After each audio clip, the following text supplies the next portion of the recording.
हाँ जी सर, नमो बुद्धाय, जय भीम। नमो बुद्धाय। क्या हाल चाल है सर? बढ़िया। आपकी बात चल रही है मुरारी लाल पटौदी गुड़गांव हरियाणा से। जी। तो क्या कुछ है राजनीति का हिसाब किताब आपके उधर? कौन बोल रहे हैं? मुरारी लाल पटौदी गुड़गांव हरियाणा। जी बताएं। पहचान गए आप? नहीं। मैं बताता हूँ। मैं ग्रुप चलाता हूँ तर्कशील मूल निवासी शूद्र समाज के नाम से। जी हम्म। जी। और बहुजन समाज पार्टी से जुड़ा हुआ बंदा। आपकी विचारधारा जो आती है ना अपडेट ग्रुप में, तो मैंने वहां से उठाया था नंबर। जी जी। तो फिर मैंने सोचा क्यों नहीं बंदे से बात करी जाए, है ना? जी। तो वही पता कर रहा था कैसा क्या चल रहा है झिलमिला उधर। हाँ, तो जो है आपको पता ही है, दिल्ली में तो लोकसभा कुछ भी नहीं है। लेकिन प्रयास चल रहा है यहाँ पर कि चलो वोट तो बचाएं पहले। हाँ हाँ।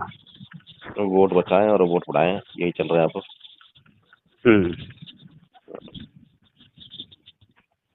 और वहाँ क्या चल रहा है हरियाणा में? इधर हम्म। इधर गुड़गांव के अंदर तो कांग्रेस का हिसाब किताब लग रहा है। अच्छा। हाँ। और बसपा क्या कर रही है?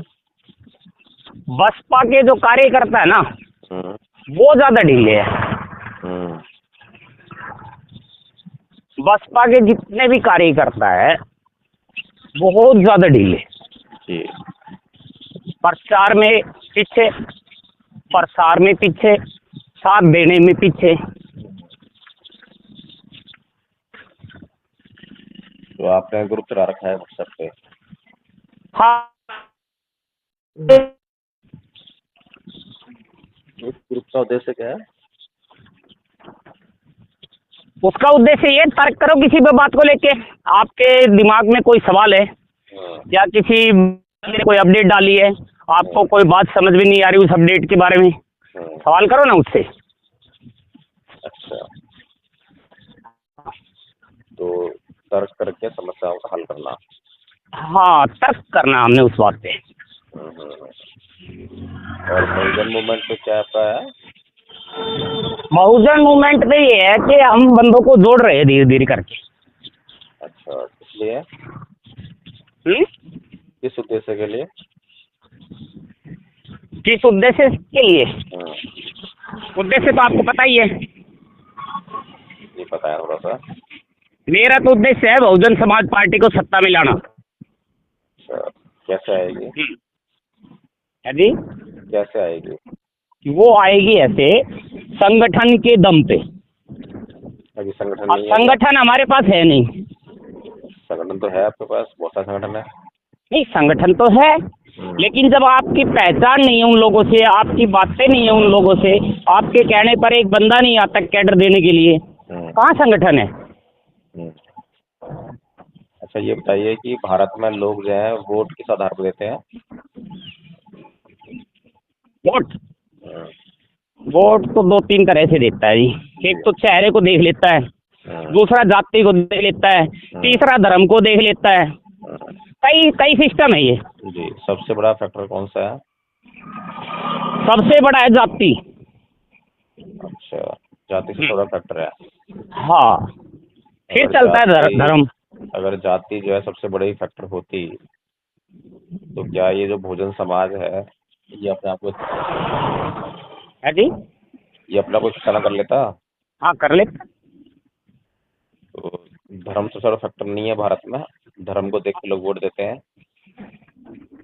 क्योंकि जो सत्ता में है वो तो आपके धर्म के आधार पर राजनीति करते हैं।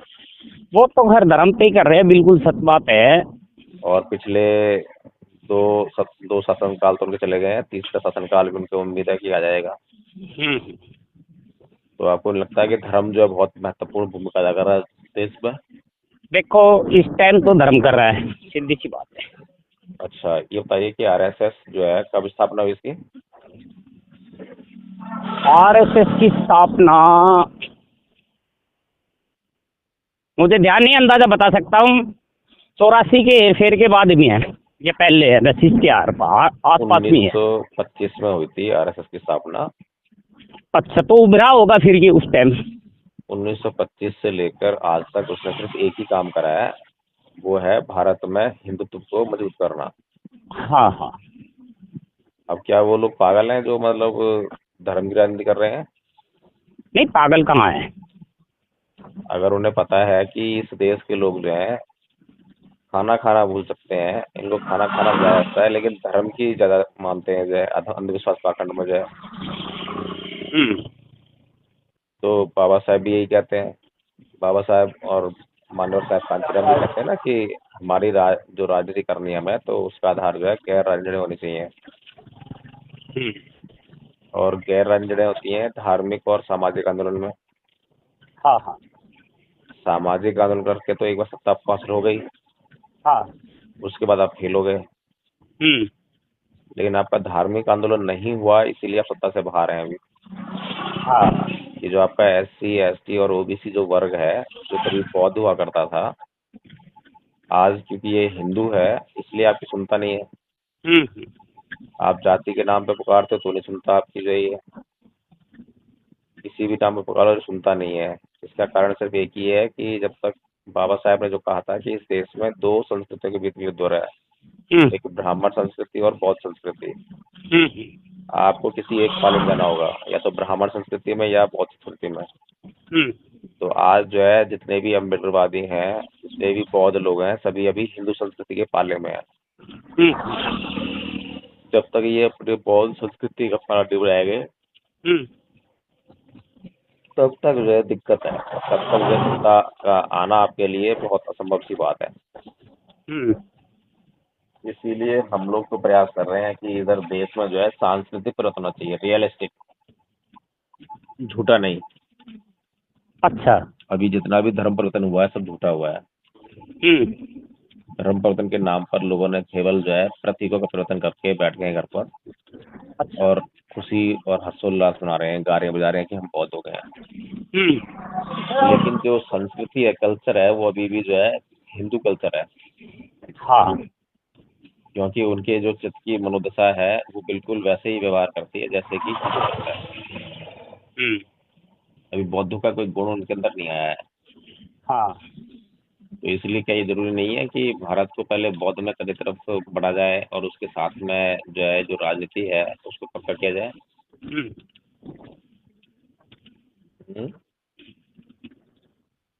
अगर भारत में बौद्ध धर्म फैलेगा तो तर्क नहीं फैलेगा क्या? फैलेगा। वो तो फिर तर्क पे ही आधारित है, धर्म ही तर्क पे आधारित है बौद्ध में तो। जो हमारे संत महापुरुष हैं, जो भगवान बुद्ध जो है, उन्होंने तर्क के आधार पर, विज्ञान के आधार पर जो है अंधविश्वास और पाखंड को खत्म करने का काम किया। और जब आपका अंधविश्वास और पाखंड रीति से खत्म हो जाएगा तो लोग आपकी बात को सुनने लगेंगे। अभी आपकी बात इसलिए नहीं सुनते हैं क्योंकि वो अंधविश्वास और पाखंड में लिप्त है। तो इसीलिए उस अंधविश्वास और अंधश्रद्धा को तोड़ने के लिए उनको विश्वास और श्रद्धा वाली बातें बतानी पड़ेंगी। तो लोग जो अभी बौद्ध धर्म क्या है ये नहीं जानते, इसलिए बौद्ध धर्म प्रचार नहीं हो रहा है। तो इसीलिए धम्मपद संघ जो है बौद्ध धर्म का प्रचार करना चाहता है और उसके लिए उसने स्कूल खोल रखा है। आपको पता होगा, वीडियो अगर देखे हो आपने तो, विश्व शांति निवारण स्कूल खोला है। उसके माध्यम से लोगों को ट्रेनिंग दे रहा है बौद्ध धर्म की। बौद्धों को मिनिमम कोर्स कर रहा है। एक जितना मिनिमम कोर्स की आना चाहिए एक बौद्ध को, जो उतना कोर्स जो है कम से कम करवा रहा है। तो आप भी आइए, जुड़िए और साथ में मिलकर जो है करते हैं आंदोलन। जी। अच्छा, एक और मैं आपको बताता हूँ बातें, कुछ छोटी सी बात बताऊंगा। अब हो क्या रहा है, जैसे सत्ता प्राप्ति की बात है या हम बौद्ध में की बात कर रहे हैं, इसमें सबसे बड़ी समस्या बताऊं कहाँ आ रही है? मुरारी लाल को बोल दिया भाई आप गुड़गांव विधानसभा को संभाल लो, है ना, कि गुड़गांव विधानसभा बौद्ध में बनाओ पहले, या पार्टी का प्रचार कर लो, आपको ये इलाका देखना है। अब कितने कार्यकर्ता आपने देखने, कहाँ से पकड़ने, क्या करना है और किस तरह से मीटिंग करनी, कैडर देना है, वो आपका काम है ना। अब वो बंदा वहीं तक सीमित हो गया। अब वो क्या करता है, बावड़ में नहीं जाता, रेवाड़ी में भी नहीं जा रहा, वो एमपी में भी नहीं जा रहा, जब तक वो अपने वाले कैडर को वहाँ नहीं लेके जाएगा। एमपी में ले गया वो अपने कैडर को, अपने जितने बंदे को वहाँ देख के आ रहा कैडर, तो वहाँ के लोग उनकी बातों को सुनेंगे। मुरारी लाल जी, ऐसा है, धनपत संघ जो ये मानता है कि कैडर के लिए पात्र लोग की आवश्यकता है। हाँ, और वो भी दूर बाहर के बंदे। नहीं, पात्र लोग आपको जहाँ भी मिले, आपको पटौदी मिलते तो पटौदी में काम करो, बाहर मिलते हैं बाहर काम करो, जहाँ भी आपको पात्र लोग मिले आपको उनको हाँ समझाना है। आप जो है हाँ। अपात्र लोगों से अगर सर मारते रहेंगे तो कोई फायदा नहीं है, ठीक है ना। तो धनपत संघ जो है इस बात पे बिल्कुल नहीं चलता कि आप पटौदी में हो तो पटौदी में काम करो। वो साफ साफ कहता है कि जो भी पात्र लोग मिले, जो आपको सुनना चाहते हैं, जो आपको जुड़ना चाहते हैं, आप उनसे बात करो। हाँ, लेकिन मेरा अपना विचार ये है कि मैं पहले अपने घर से स्टार्ट करूँ, और घर से स्टार्ट का मतलब दिया तले आपने कभी रोशनी देखी है? नहीं। दिया तले में से अंधेरा होता है ना, बिल्कुल। तो आप उससे फिलोसफी बदल जाते हैं। अगर भगवान को दिए कहते हैं कि पहले मैं अपने घर को सुधार लूं और तब हाँ धर्म सुधारूंगा, तो धर्म फैल गया था। बिल्कुल बिल्कुल। हाँ, इसीलिए आप जो है उस पर ना चलें, और जो भी लोग आप सुनना चाहते हैं, आपकी बात सुनना चाहते हैं, आप उन पे बात करें, उनसे बात करें। अच्छा अच्छा, कहने का मतलब ये है कि वो कदम हमने खुद बढ़ाना पड़ेगा आगे के लिए। हाँ, आपके विचार काफी अच्छे हैं। धनपत संघ की मीटिंग से जुड़ो आप जो है, और देखो कि क्या प्लानिंग है, किस तरह हम चाह रहे हैं। बहुत सारे लोग जुड़ रहे हैं और समझ रहे हैं। सबसे पहले खुद को लाभान्वित करते हैं। सबसे पहले खुद का लाभ होता है, फिर उसके बाद जब लाभ होता है, जैसे कि हम दवाई खाते हैं ना कोई अच्छी सी, हाँ और हमें फायदा कर जाती है, तो फिर दूसरा पूछता नहीं है हमसे, फिर हम जबरदस्ती बताते हैं कि ये दवाई खा लें भाई, तो तकलीफ दूर हो जाएगी। तो धर्म में जो है बहुत महान गुण है, लेकिन उसको हमने यूज ही नहीं किया। हाँ।